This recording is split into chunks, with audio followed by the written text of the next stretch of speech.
Hello students, class 12th का chapter number 6 चल रहा था हमारा। क्या था? कंटिन्यूटी एंड डिफरेंटिबिलिटी, है ना।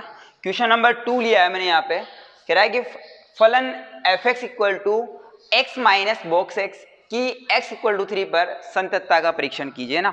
देखिए क्या कह रहा है, यहाँ कोई फंक्शन दिया है। क्या दिया है? एफ एक्स इक्वल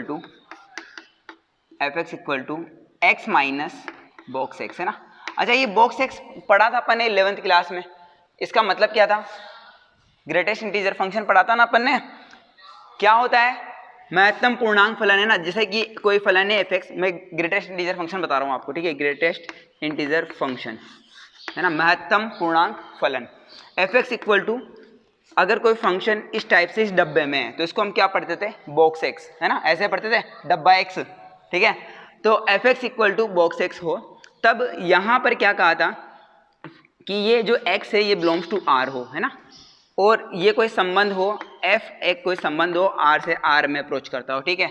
r से r में परिभाषित कोई फलन f हो, और वो किस टाइप से हो? F X equal to box X, और x क्या हो? रियल नंबर हो। रियल नंबर का मतलब समझ में आ रहा है आपको? रियल नंबर का मतलब क्या है कि पॉजिटिव भी हो सकते हैं, नेगेटिव हो सकते हैं, डेसिमल हो सकते हैं, फ्रैक्शन भी हो सकते हैं, ठीक है। इमेजिनरी नहीं होंगे, ठीक है। x कुछ भी हो सकता है। तो उसके लिए ग्रेटेस्ट इंटीजर फंक्शन होता क्या था यहाँ पर कि हमने कहा था कि x वह मान, x का वह मान ग्रहण करता है जो कि क्या हो? ग्रेटेस्ट हो, इंटीजर हो, ठीक है। ग्रेटेस्ट इंटीजर यानी बड़े से बड़ा पूर्णांक मान ग्रहण करता है ये x। कहने का मतलब कैसे? एक एग्जांपल लेते हैं। जैसे मैंने लिखा 2.98 लिख दिया, ठीक है। तो 2.98 लिखा तो ये 3 से थोड़ा सा कम है, ठीक है। तो हम इसको 3 ना लिख करके 2 ही लिखेंगे, है ना। ग्रेटेस्ट मान ग्रहण करेगा। जैसे कि सपोज अपन ने यहाँ पे लिखा, जैसे लिखा 3 माइनस, है ना, 0.2 लिखा, तो अपन 3 में से 0.2 ही सेपरेट कर रहे हैं, लेकिन इसको हम क्या लिखेंगे? सिंपली 2 लिखेंगे। एक्चुअल में 2.98 होगा, है ना, लेकिन हम उसको क्या लिखेंगे? सिंपली क्या लिख देंगे? 2 लिखेंगे। और अगर ये थोड़ा भी अधिक हो जाता है, जैसे 3 प्लस, है ना, 0.1, अगर हमने 3 में 0.1 भी ऐड किया तो हम उसको 3.1 ना लिख करके डायरेक्ट क्या लिखेंगे? 4 लिखेंगे। आ रही बात समझ में? क्या लिखेंगे? देखो 3 से थोड़ा भी कम होगा ना तो उसको हम परफेक्ट पूर्णांक में 2 लिखेंगे, और 3 से थोड़ा भी अधिक होगा तो उसको है ना 3 ही लिखेंगे। ये अपन ने देखा था, है ना। यानी कि क्या क्या बात कही थी? x का जो मान होगा, ये बॉक्स x में जो x होगा, ये क्या करेगा? उच्चतम मान ग्रहण करेगा। 3.01 अगर लिखा हुआ है तो x का ये यहाँ पर 3.1 हो गया, लेकिन 3.1 का ये 3.3 ही रहेगा। यहाँ पर अगर थोड़ा भी कम हो जाता है तो ये 2 पर चला जाएगा, ना कि ये 3 पर रहेगा ना। निकटवर्ती मान में क्या होता है कि जैसे ये 3.98 लिखा हुआ तो हम इसको 3 लिख देते थे, ठीक है ना। और क्या लिखते थे कि लगभग 3 है ये, है ना। और इसको क्या लिखते थे कि ये 3 ही लिखते थे इसको, लेकिन इसको हमें क्या लिखना है? यहाँ पर 2 लिखना है। और इसे क्या लिखते, यहाँ पे क्या लिखना है? 3.01 लिखा हुआ है तो इसको हम 3 लिखेंगे। चाहे यहाँ पर 3+99 भी होगा ना, 0.99 भी, 3+099 भी होगा, तब भी हम उसको 3 ही लिखेंगे, है ना। तो ये था हमारा। इसका करो कुछ इस टाइप का था, याद हो आपको तो, है ना। ये 1 2 -1 -2 1 2 -1 और ये -2, ये x dash y o y dash, ठीक है ना। ये था अपना ना। तो इसका करो किस टाइप से था कि हम यहाँ पर ऐसा होल लगाते थे, इसको इस साइड दर्शाते थे, ठीक है ना। और जैसे 2 पर था तो 2 को होल लगा के इस तरह से दर्शाते थे, है ना। किस टाइप से? यहाँ पर अगर 1 ले रहा हूँ मैं तो किस टाइप से दर्शाएंगे? यूँ कर देंगे इसको, है ना। 1 लेऊँगा तो मैं यहाँ पर इस टाइप से लिख करके यूँ होल लगा के यूँ करेंगे। अरे तो इसका मतलब यही तो था बेटा, मैंने यही बता रहा हूँ आपसे कि यहाँ पर अगर जैसे 1 लिखा हुआ है, 1 में थोड़ा भी हम कर दे तो 0 पे आ जाएगा, और 1 में अगर कुछ भी ऐड करें ना हम, तब भी वो 1 ही रहेगा जब तक कि कन्फर्म 2 ना हो जाए। आ रही बात समझ में? तो ये था ग्रेटेस्ट इंटीजर फंक्शन जो हमने 11th क्लास में डिस्कस किया था। और यहाँ पर इसके अंदर में हमें करना क्या है? ये जो फंक्शन दिया है हमें F X equal to X minus box X दिया हुआ है, तो यहाँ पर हमें इसकी कॉन्टिन्यूटी बतानी है x इक्वल टू 3 पर। तो हम सबसे पहले क्या करेंगे? इसकी लेफ्ट हैंड लिमिट निकालेंगे। लेफ्ट हैंड लिमिट किस पर निकालेंगे? Limit x approaches to 3 negative F X. 3 से कम पर फंक्शन की वैल्यू चेक कर रहे हैं, ठीक है। तो यहाँ पर जहाँ x है, यहाँ लगाएंगे हम लिमिट h अप्रोचेस टू 0, ठीक है। और इतना हो जाएगा f3 माइनस h। जब h 0 होगा तब इसकी वैल्यू कितनी होगी? 3 होगी ना। तो यहाँ पर कितना? Limit h is tending to 0, और f x की जगह क्या है? 3 माइनस h है, तो यहाँ x की जगह कितना लिखेंगे? 3 minus h, minus box x में x की जगह कितना? 3 माइनस h लिखेंगे, ठीक है। अब देखिए यहाँ पर जब मैं h को 0 करता हूँ तो यहाँ तो कितना बचेगा अपने पास में? 3 बचेगा। और यहाँ पर इस 3 में से h अगर मैंने हटाया, स्मॉल क्वांटिटी h होती है, मान लो 0.001 भी घटाया तो ये कितना हो जाएगा? 2.999 ऐसा हो जाएगा। तो हम क्या कहेंगे, उसको डायरेक्ट 2 लिखेंगे। मैंने कहा थोड़ा सा भी कम होगा तो हम उसको परफेक्ट पूर्णांक में लिख देंगे। जैसे 2.99 है तो हम उसको 2 लिखेंगे, ना कि 3 लिखेंगे, ठीक है। तो यहाँ कितना होगा 2, और ये कितना बनेगा यहाँ पर 3 माइनस 2, और 3 माइनस 2 इक्वल टू कितना 1। तो लेफ्ट हैंड लिमिट अपन ने कितनी निकाली, यहाँ पर 1 निकाली। ठीक इसी प्रकार में राइट हैंड लिमिट कैसे निकालेंगे, देखो limit h is tending to 3 positive fx, ठीक है। Limit h approaches to 0 f3 plus h, 3 से अधिक पर चेक कर रहे हैं। यहाँ कितना लिखेंगे, limit h is tending to 0 और x की जगह कितना है 3 प्लस h, तो यहाँ भी x की जगह कितना लिखेंगे 3 प्लस h, और बॉक्स में कितना लिखेंगे 3 प्लस h लिखेंगे।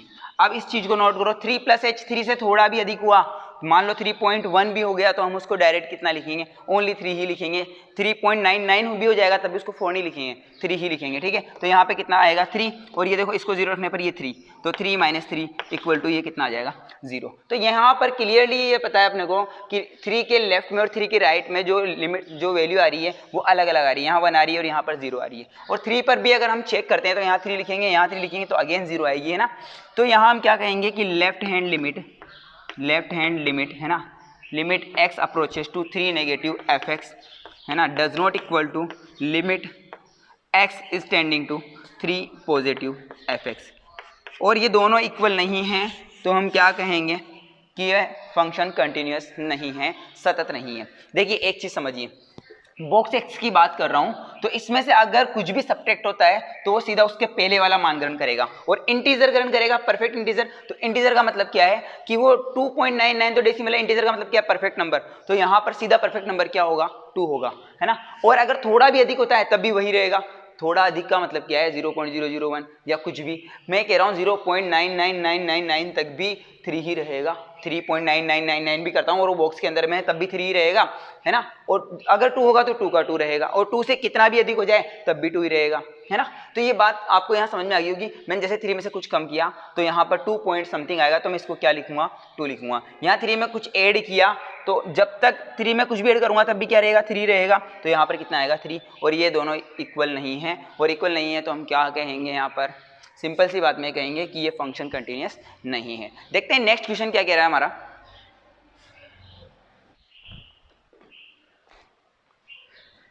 देखिए स्टूडेंट, क्वेश्चन नंबर 4 क्या कह रहा है हमारा, कह रहा है fx इक्वल टू माइनस एक्स स्क्वायर, और एक्स स्क्वायर कब होगा जब x की वैल्यू 1 से 0 के बीच में होगी, और 4x माइनस 3 कब होगा जब x की वैल्यू 0 और 1 के बीच में होगी, और 5x स्क्वायर माइनस 4x कब होगा जब x की वैल्यू 1 और 2 के बीच में होगी और 2 भी होगी, ठीक है। और वो कह रहा है कि आप ये बताइए कि क्लोज इंटरवल -1 से 2 में ये फलन सतत है ना, ऐसा पूछा है उसने कि बताइए कि -1 और 2 पर ये फलन सतत है या नहीं है, ये आपसे पूछा। अच्छा, क्लोज इंटरवल यहाँ दिया है -1 से 2, तो इसमें सततता के लिए क्या होता है, देखो कोशी ने इसकी डेफिनेशन दी है, बुक्स में फ्रंट पेज पे अपने लिखी हुई है ना, यहाँ मैंने डेफिनेशन लिखी है अपनी बुक की। तो देखिए ये है क्या कि क्लोज इंटरवल में सतत कब होगा फलन, और ओपन इंटरवल में सतत कब होगा, इसके लिए तो सबसे पहले लिखा है विवर्त अंतराल में सतत फलन। विवर्त अंतराल का मतलब क्या है, विवर्त अंतराल का मतलब है खुला इंटरवल, है ना। जैसे यहाँ लिखा 1 और यहाँ पे लिख दिया 2, इन दोनों के बीच में कॉमा लगाया, तो विवर्त अंतराल का मतलब है ओपन इंटरवल। विवर्त अंतराल का मतलब सिंपल क्या है, ओपन इंटरवल। और ओपन इंटरवल में मैंने क्या बताया था कि जब ऐसा ब्रैकेट लगता है तब ये 1 और 2 काउंट नहीं होते, इनके बीच के सारे नंबर काउंट होते हैं। यही मैंने बताया था ओपन इंटरवल में। विवर्त अंतराल में जैसे इसकी कुछ इस टाइप से लाइन खींची थी मैं, यहाँ लिखा 1 और 2, तब मैंने यहाँ पर बनाया था गोले, ठीक है, और इसके बीच में इस टाइप से करा था, यानी कि 1 और 2 काउंट नहीं है, इन दोनों के बीच के सारे नंबर काउंट है ना। तो यहाँ पे विवर्त अंतराल में सतत फलन कब होगा, continuous function in A open interval, है ना। तो कंटिन्यूअस कब होगा फंक्शन ओपन इंटरवल में, तो देखिए यदि कोई फलन fx विवर्त अंतराल ab में सतत कहलाता है यदि वह उस अंतराल के प्रत्येक बिंदु पर सतत हो। कहने का मतलब क्या है कि जैसे कोई भी एक इंटरवल है और इस इंटरवल में जैसे यहाँ पे लिखा हुआ है 0 से 7 लिखा हुआ है, ठीक है। तो 0 से 7 का मतलब ये है कि 0 और 7 के बीच जितने भी नंबर है, 0 और 7 को छोड़ के, ठीक है, 0 और 7 के बीच में जितने भी नंबर है उन सब नंबर पर हम कंटिन्यूटी चेक करेंगे। अगर उन सब नंबर पर कोई फंक्शन कंटिन्यूअस है तो फंक्शन कंटिन्यूअस होगा, अन्यथा वो कंटिन्यूअस नहीं होगा। आगे बात समझ में, वापस एक बार रिपीट करते हैं। विवर्त अंतराल में सतत फलन कब होगा, देखिए continuous function in A open interval. Open interval के लिए क्या डेफिनेशन है कि फलन f(x) विवर्त अंतराल a b में सतत कहलाता है यदि वह उस अंतराल के प्रत्येक बिंदु पर सतत हो। अगर उस इंटरवल के अंदर जितने भी पॉइंट हैं उन सब में अगर वो सतत होगा तब हम क्या कहेंगे कि वह फंक्शन क्या होगा, सतत होगा। अच्छा, समवर्त अंतराल में सतत फलन क्या होता है? समवर्त अंतराल का मतलब क्लोज इंटरवल है ना, समवर्त अंतराल का मतलब क्लोज इंटरवल। और जैसे सपोज यहाँ पर वही ऑप्शन लेता हूँ 1 और 2 है ना। समवर्त अंतराल का मतलब ये है कि 1 और 2 भी काउंट होंगे और 1 और 2 के बीच में अगर कोई नंबर है तो वो भी काउंट होगा। जैसे मैं यहाँ 0 और 2 लेता हूँ तो 0 और 2 के बीच में 1 है तो 1 भी काउंट होगा। तो इसका मतलब यही होता है, किसका मतलब? समवर्त अंतराल का मतलब होता है कि क्लोज इंटरवल। तो समवर्त अंतराल में सतत फलन continuous function in A close interval, ठीक है। तो कब होगा? देखिए, यदि कोई फलन f(x) समवर्त अंतराल a b में सतत कहलाता है कब? 3 डेफिनेशन है। फर्स्ट, बिंदु a के दाईं ओर सतत हो। सपोज ये कोई क्लोज इंटरवल है, ठीक है, यहाँ a है और यहाँ b है, तो a के दाईं ओर देखो, a पर नहीं करेंगे, a के सिर्फ दाईं ओर करेंगे, ना a के बाईं ओर करेंगे। बात समझ में आ रही है? a के दाईं ओर क्या हो? सतत हो। दूसरा, b के बाईं ओर यानी b के उस साइड में, समझ में आ रहा है? जैसे मैं b निकालूं तो b के नेगेटिव में चेक करेंगे, b के पॉजिटिव में नहीं करेंगे और b पर भी नहीं करेंगे, ठीक है। तो क्या करा? बिंदु b के बाईं ओर सतत हो तथा विवर्त अंतराल a b में सतत हो। विवर्त अंतराल a b में सतत का मतलब ये है कि a और b के बीच में जो भी नंबर हैं उन पर भी हम इसकी कंटिन्यूटी चेक करेंगे, तब हम ये कहेंगे कि वो जो क्लोज इंटरवल हमें दिया गया है उस पर ये फलन सतत है। देखो अगेन एक बार रिपीट करते हैं। देखिए, यहां पर समवर्त अंतराल की बात कर रहा हूं। पहले समवर्त अंतराल में कोई फलन सतत कब होगा? जब क्या कहा है कि f(x) समवर्त अंतराल a b में सतत कहलाता है कब? जब a के दाईं ओर सतत हो, b के बाईं ओर सतत हो और क्लोज इंटरवल a b में सतत हो। क्लियर है बात? हम a पर भी चेक नहीं करेंगे, a के लेफ्ट में भी चेक नहीं करेंगे, a के राइट में चेक करेंगे, b के लेफ्ट में करेंगे, b पर भी नहीं करेंगे और b के राइट में भी नहीं करेंगे। और क्लोज इंटरवल a b का मतलब ये है कि जैसे सपोज यहां पर इस टाइप से होता है ना, देखना -1 से 2 होता, ठीक है, तो हम -1 के किधर चेक करते? राइट में चेक करते और 2 के लेफ्ट में चेक करते। और -1 और 2 के बीच में क्या क्या नंबर हैं? हमारे पास 0 है और 1 है, तो हम 0 पर भी चेक करते और 1 पर भी चेक करते। और 0 पर जब हम चेक करते तो 0 पर ही चेक करते हैं ओनली, ये नहीं 0 के लेफ्ट में राइट में भी चेक कर रहे हैं हम। आ रही बात समझ में? तो सिंपल सी बात है कि क्लोज इंटरवल में अगर कोई फलन सतत है ऐसा हमें पूछ लिया जाए तो हमें क्या करना होगा? इसके जैसे -1 और 2 की बात कर रहा हूं तो -1 के हमें राइट में चेक करना है, 2 के लेफ्ट में चेक करना है और क्या करना है? क्लोज इंटरवल a b में यानी कि -1 से 2 में भी इसको चेक करना है। -1 से 2 में का मतलब ये है कि -1 और 2 पर नहीं करेंगे, -1 और 2 के बीच में, -1 और 2 के बीच में जितने भी नंबर है, जैसे 0 है 1 है, तो हम उन पर भी चेक करेंगे, 1 पर भी चेक करेंगे और किस पर? 0 पर भी चेक करेंगे। तो ये डेफिनेशन थी विवर्त अंतराल में कोई फलन सतत कब होगा और समवर्त अंतराल में कोई फलन जो है सतत कब होगा, ठीक है। देखो मैंने अच्छी तरह से रिपीट कर दिया, एक बार फिर से बता देता हूँ। विवर्त अंतराल a b में कोई फलन सतत कहलाता है कब? जब वह क्या हो? प्रत्येक बिंदु पर सतत हो। a b के मतलब जो क्लोज इंटरवल लगा हुआ उसमें जो a b दिया हुआ उसके प्रत्येक बिंदु पर सतत हो, a और b काउंट नहीं होगा, ठीक है। दूसरा क्या बताया? समवर्त अंतराल a b में कोई फलन सतत कहलाता है कब? जब वो a के दाईं ओर सतत हो, b के बाईं ओर सतत हो और क्लोज इंटरवल a b में सतत हो। अब देखते हैं क्वेश्चन नंबर 4 क्या कह रहा है हमारा, ठीक है।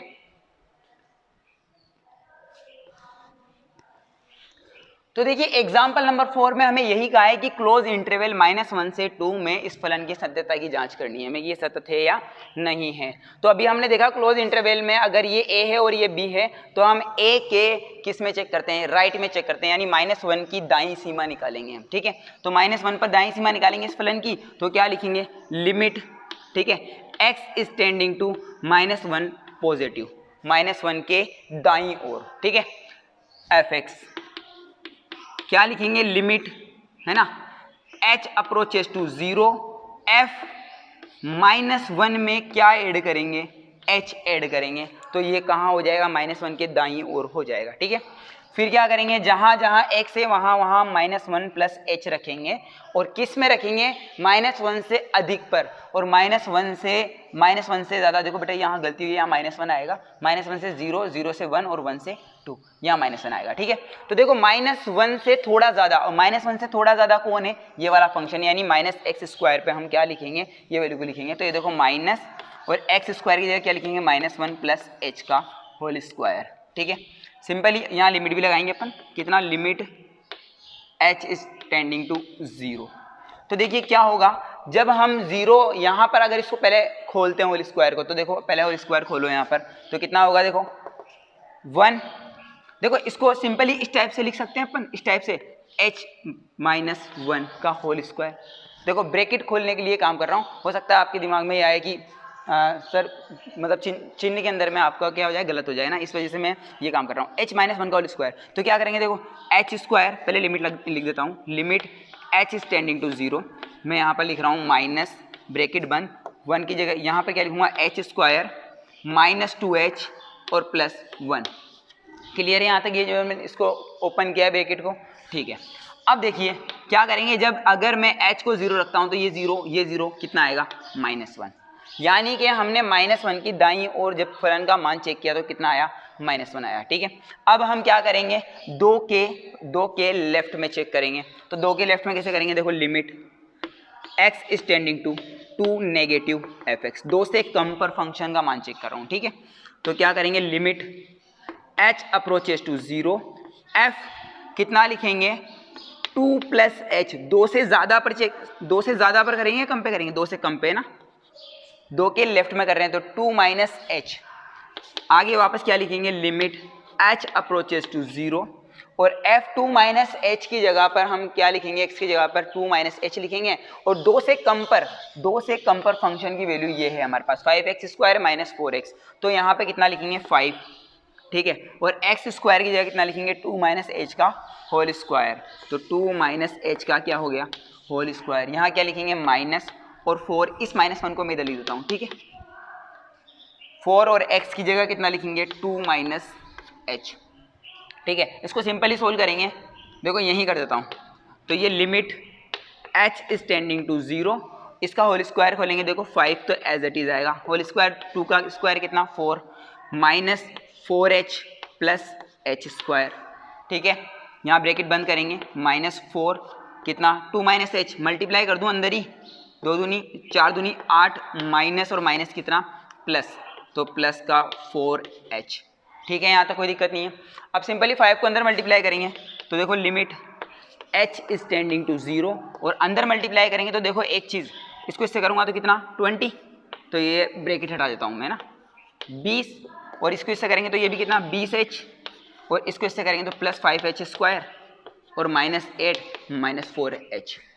कुछ कटता है तो काट दो, वरना h = 0 रखेंगे, ये टर्म 0, ये 0, ये भी क्या, 0, ये सारी टर्म कितनी हो जाएगी, 0 हो जाएगी। और 20 - 8 = कितना आ गया, यहाँ 12 आ गया। तो हमने सिंपली यही पता कर लिया, सभी पर कंटिन्यूस होना चाहिए था। मैंने ये कहा था कि a के राइट में कंटिन्यूस होगा, b के लेफ्ट में कंटिन्यूस होगा, और ओपन इंटरवल a b में कंटिन्यूस होगा, यानी कि -1 और 2 के बीच में क्या क्या आ रहा है, यहाँ पर 0 आ रहा है और 1 आ रहा है, यानी हम 0 पर भी चेक करेंगे और 1 पर भी फंक्शन की कंटिन्यूटी चेक करेंगे। लेकिन फिलहाल हम इन दो से ही ये कह सकते हैं कि फंक्शन क्या है, डिसकंटिन्यूअस है ना। आप चाहो तो 1 पर और 0 पर भी चेक कर लो। अच्छा 1 पर करेंगे तो क्या करेंगे, f1, और f1 करेंगे तो f1 पर कितना, यहाँ पर इसमें रखेंगे 1 = यही x, तो कितना लिखेंगे, यहाँ पर 1 लिखेंगे, यहाँ पर 1 लिखेंगे, तो कितना 4 - 3 = कितना आएगा, 1 आएगा। तो यहाँ 1 आ रहा है। 0 पर चेक करेंगे तो 0 पर हम कहीं भी इक्वल लगा सकते हैं, यहाँ भी लगा सकते हैं, यहाँ भी लगा सकते हैं। 0 पर देखो किसी में भी रख सकते हैं, 0 रखेंगे तो यहाँ पर कितना बचेगा, देखो 0 रखेंगे तो यहाँ पर 0 - 3, और यहाँ 0 रखेंगे तो यहाँ पर कितना होगा, 0 होगा। तो सिंपली हमने देखो यहाँ 1 पर चेक कर लिया, इस पर चेक कर लिया, हम ये कहेंगे फंक्शन क्या है, डिसकंटिन्यूअस है। क्यों डिसकंटिन्यूअस है, क्योंकि ये ए के राइट में और बी के लेफ्ट में अलग अलग वैल्यू दे रहा है हमें। यहाँ पर तो हमें कितनी वैल्यू दे रहा था, वो -1, और यहाँ कितनी दे रहा है, 12 दे रहा है। तो हम कहेंगे फंक्शन क्लोज इंटरवल -1 से 2 में सतत नहीं है, यानी असतत है। ठीक है, देखते हैं नेक्स्ट क्वेश्चन क्या है हमारा। देखिए स्टूडेंट एग्जाम्पल नंबर 6 क्या कह रहा है हमारा, कह रहा है यदि कोई फलन एफ एक्स इक्वल टू हमें दिया गया है 3 होगा कब, जब x की वैल्यू 4 से छोटी होगी और 4 के इक्वल होगी, और कब ए एक्स प्लस बी होगा जब x की जो वैल्यू है 4 और 6 के बीच में होगी, और 7 होगा जब x की वैल्यू 6 से अधिक होगी। तब ये कह रहा है a तथा b के मान ज्ञात कीजिए ना, b के मान ज्ञात कीजिए। आई कह रहा है जिसके लिए फलन एफ एक्स जो है अंतराल 4 क्लोज इंटरवल है ना, क्लोज इंटरवल 4-6 में सतत हो। उसने ऑलरेडी कहा है कि ये 4-6 में जो फंक्शन है ना जो दिया गया है आपको ये सतत है, क्लोज इंटरवल 4 जो 6 दिया है हमें इसमें ये फलन सतत है। इसका मतलब क्या है, इसका मतलब ये है कि 4 के दाईं ओर और 6 के बाईं ओर और इसके बीच में जितने भी नंबर है उन सब पर ये फलन क्या है, कंटिन्यूस है। ठीक है, और उसने ये कहा है कि आप ए बी की वैल्यू निकालिए, यहाँ से उसने 2 वैल्यूज गायब कर दी। ठीक है, अच्छा क्लोज इंटरवल का मतलब मैंने क्या बताया था कि 4 और 6 में ये बताया था कि 4 भी इंक्लूड होगा और 6 भी इंक्लूड होगा। वैसे हम चेक नहीं करते, जब चेक करने की बात आएगी तो हम 4 के राइट में करेंगे और 6 के लेफ्ट में करेंगे, लेकिन एक्चुअल में 4 पे भी वो क्या होगा, कंटिन्यूस होगा, और 6 पर भी वो कंटिन्यूस होगा, है ना। लेकिन हमें अगर फंक्शन को चेक करना है तो हम 4 के दाईं ओर 6 के बाईं ओर और उसके बीच में जितने भी नंबर हैं उन सब पर फंक्शन की कंटिन्यूटी चेक करते हैं। तो सबसे पहले हमें यहाँ पर ए बी की वैल्यू निकालनी है, तो हम क्या करेंगे इस क्लोज इंटरवल में 4 के दाईं ओर चेक करेंगे, 4 के दाईं ओर यानी कि limit x is tending to 4 plus, है ना, 4 पॉजिटिव एफ एक्स, यानी कि क्या करेंगे लिमिट h अप्रोचेस टू 0 और f 4 प्लस एच, 4 से अधिक पर फंक्शन की वैल्यू देखेंगे, और 4 से ज़्यादा पर कहाँ होगा, देखो 4 से ज़्यादा के लिए फंक्शन की वैल्यू क्या है, ये है 4x प्लस बी लिखा हुआ है, तो सॉरी ax प्लस बी लिखा हुआ है, तो a और x की जगह कितना लिखेंगे 4 प्लस एच और प्लस b। ठीक है, यहाँ x की जगह कितना लिखा 4 प्लस एच लिख दिया। ठीक है, अब सिंपली इसको क्या करेंगे, अगर यहाँ लिमिट भी लगेगी ना, limit h is tending to 0, ये लगाया अपन ने limit h approaches to 0, a को अंदर मल्टीप्लाई करेंगे तो कितना हो जाएगा 4a plus A H plus b। ठीक है, जब h 0 करेंगे तो यहाँ कितना होगा 4a प्लस b आ जाएगा। ठीक है, अब इसी प्रकार हम अगर 4 पर चेक करते हैं तो क्या करेंगे f4, यानी x की जगह कितना लिखा 4 लिख दिया, जब x की जगह 4 लिखेंगे तो वैल्यू कितनी आएगी 3 आएगी, तो f4 पर वैल्यू कितनी आ रही है 3 आ रही है। तो इन दोनों को अगर हम कंपेयर करें तो हम इसको क्या लिख सकते हैं 4a plus B equal to 3 लिख सकते हैं, क्योंकि ये इक्वल होंगे। अच्छा अब क्या करेंगे, देखो 6 के कहाँ चेक करेंगे, लेफ्ट में चेक करेंगे, तो 6 के लेफ्ट में कैसे करेंगे, देखो limit x is tending to 6 negative F X, 6 से कम पर, 6 से कम पर फंक्शन कहाँ चला जाएगा, नेगेटिव में चला जाएगा, है ना। तो 6 से कम पर फंक्शन की वैल्यू यानी कि limit h is tending to 0, क्या लिखेंगे f 6 माइनस एच, 6 से कम पर बता दिया। अच्छा 6 माइनस एच 6 से जैसे ही कम हुआ, 6 से जैसे ही कम हुआ तो 6 से कम पर फंक्शन की वैल्यू क्या होगी ax प्लस बी होगी। तो यहाँ कितना लिखेंगे हम, देखो x की जगह कितना लिखेंगे 6 माइनस एच लिखेंगे, तो ये लिखा अपन ने लिमिट h अप्रोचेस टू 0 और लिखा a, x की जगह लिखेंगे 6 माइनस एच और प्लस b। ठीक है, यहाँ तक ये बात लिख दी। अब क्या करेंगे, इसे तो मिटा देता हूँ, है ना। अब अंदर मल्टीप्लाई करेंगे तो देखो लिमिट h अप्रोचेस टू 0, ठीक है, 6 को अंदर मल्टीप्लाई किया तो 6a minus H A H, ठीक है, और प्लस b। जब h को 0 करेंगे तो ये क्या हो जाएगा 0, तो यहाँ कितना होगा 6a प्लस b। और ठीक इसी प्रकार हम किस पर चेक करेंगे, 6 पर भी चेक करेंगे, मैंने बताया था 6 पर भी चेक करेंगे ना, तो 6 पर कैसे करेंगे f6, और f6 यानी कि f6 यहाँ पे x की जगह 6 लिखा तो 6 के इक्वल में कौन सी वैल्यू है 7 है, तो यहाँ पर हम कितना लिखेंगे 7, और ये दोनों भी क्या होंगे इक्वल होंगे। तो यहाँ से सिंपली 2 इक्वेशन बन रही है, क्या क्या बन रही है, देखिए एक तो बन रही है 4a plus B equal to 3, equation number 1। यहाँ से क्या बन रही है 6a plus B, 6a plus B equal to 7, है ना, और ये इक्वेशन नंबर 2 बन रही है। इन दोनों इक्वेशन को सोल्व करके और a b की वैल्यू निकालनी है। और देखो यहाँ से कैसे कर सकते हैं, या तो अपन क्या करें, इनको चिन्ह बदल के a को कोफिशिएंट को इक्वल कर लें, यहाँ b का कोफिशिएंट इक्वल है ऑलरेडी, हम यहीं पे घटा दें। आपको ऐसे नहीं करना है ना, आपको इसको ढंग से सोल्व करना है, यहाँ माइनस करा, यहाँ माइनस करा, यहाँ माइनस करा, b घटिया, ठीक है, यहाँ कितना -2a, और यहाँ 7 में से 3 सपरेट करेंगे तो माइनस के 4, तो a इक्वल टू कितना आ गया हमारे पास में 2 आ गया। इस a की वैल्यू को किसी भी इक्वेशन में पुट करेंगे तो b की वैल्यू आ जाएगी। a की वैल्यू सपोज यहाँ करी तो 4 दूनी 8, और 8 उधर जाएगा तो माइनस का हो जाएगा, माइनस में से 3 सब्ट्रैक्ट करेंगे तो b इक्वल टू -5 आएगा। ठीक है ना।